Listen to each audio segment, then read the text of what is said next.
il se met à prier avec ses amis, et il s'endort, et dans son sommeil, il rêve du rêve de Nabuchodonosor avec l'interprétation. Il vient demain matin et dit, Sa Majesté, tu étais sur ton lit. Tout à coup, devant toi, tu as vu une statue énorme.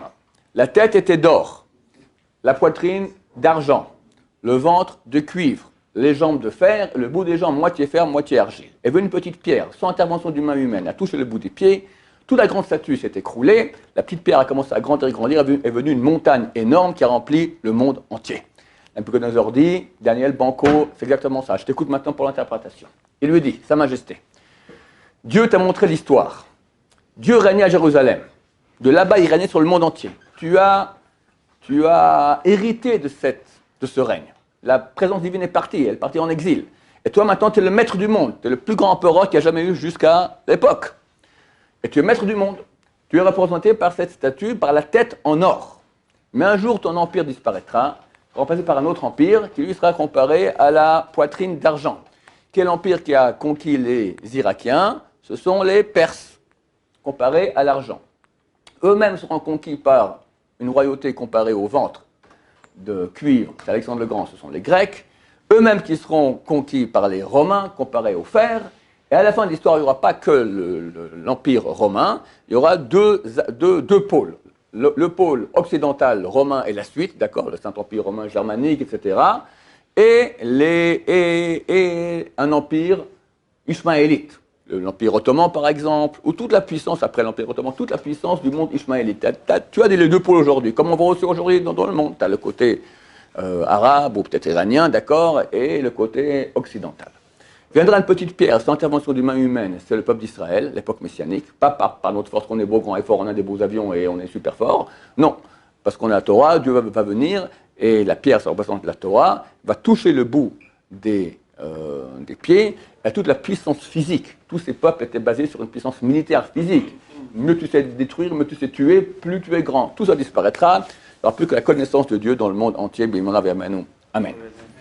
Le Malbim, un des plus grands commentaires de la Bible, il vivait il y a un siècle et demi environ, pose une question. Là-bas, dans le chapitre 2, verset 45, il est écrit comment la petite pierre touche et la statue est détruite. Et c'est décrit comme ça. Et seront détruits le cuivre, le fer, l'argile, l'argent et l'or. Qu'est-ce qu'il y a de bizarre dans cette phrase? C'est pas dans l'ordre. Si tu commences puis le haut, c'est or, argent, cuivre, fer, argile. De bas en haut, argile, fer, cuivre, argent et or. Tu commences par le ventre, c'est cuivre, tu descends fer, tu descends argile, tu remontes argent et or. Bizarre. Alors si c'est un pauvre type qui a écrit le livre, on s'en fout. Mais si c'est Dieu, alors ça veut dire quelque chose. Et nous on sait que c'est Dieu. Il explique pour nous expliquer comment ça aura lieu. Et là on vit l'actualité, c'est extraordinaire. Il dit il y aura deux blocs. Un bloc qui sera constitué des deux premiers, le cuivre et le fer. Le cuivre, on a dit que c'était la Grèce. Le fer, c'est Rome, la culture gréco-latine. Le monde occidental, qui vont attaquer l'argile. L'argile, c'est le monde arabe, le monde oriental. Mais qui? Le monde arabe, ça va depuis le Maroc jusqu'au Pakistan. Alors, c'est qui parmi eux? Il dit deux peuples, l'argent et l'or. L'argent, c'est la Perse, l'or, c'est l'Irak. En 1991, première guerre du Golfe, en 2002, deuxième guerre du Golfe, le papa Bush et le fils Bush, il n'y a plus de Saddam Hussein, viennent 21 forces alliées occidentales attaquer l'Irak, l'or. Maintenant, ça, c'est déjà du passé. Qu'est-ce qui reste? L'argent. L'argent, c'est quoi? La Perse. C'est qui la Perse? L'Iran. Donc, il doit y avoir une coalition occidentale pour attaquer l'Iran. Ça, c'est peut-être que le texte raconte Daniel. Troisième texte intéressant. On a une prophétie dans la Torah d'un très grand prophète, aussi grand que Moïse, mais non juif. Il s'appelait Bilam. Et il prophétie, et à la fin, il prophétie sur la fin des temps. 2 versets, pas grand-chose. La dernière prophétie, elle est comme ça, dit « Oy Miriam Isumoel » malheur, qui pourra survivre par rapport au décret que Dieu va mettre.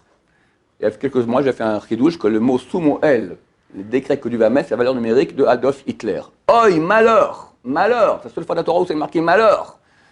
À la fin des temps, qui pourra survivre par rapport à Adolf Hitler? Suite du programme, Vetsim, des flottes armées. Miyad Kittim viendront des îles éloignées. Ve'inu Ashur, ils vont persécuter Ashur. Ashur, c'est le pays d'Assyrie, donc l'Irak. Ve'inu Ever, et vont persécuter Ever. Rachid dit Ever, c'est l'autre côté du fleuve. Tu as l'Euphrate, En dessous de l'Euphrate, c'est l'Irak. Au-dessus de l'Euphrate, c'est l'Iran. Ils vont attaquer donc en 2 mots, comme explique le Targum. Targum, c'est une traduction en araméen de la Bible écrite il y a 2000 ans. Des flottes armées pleines de soldats passeront par l'Italie, c'est là-bas qu'il y a les flottes de l'OTAN américaines, vont arriver pour attaquer l'Irak, ça c'est l'histoire déjà, première, deuxième guerre du Golfe. Et après vont attaquer l'Iran. Donc ça corrobore tout à fait ce que nous croyons qu'il va avoir lieu très bientôt. À la fin, c'est la fin, Vera Gamahu Yovel, c'est la fin de tout le monde et le Mashiach se dévoile. Donc c'est le dernier acte.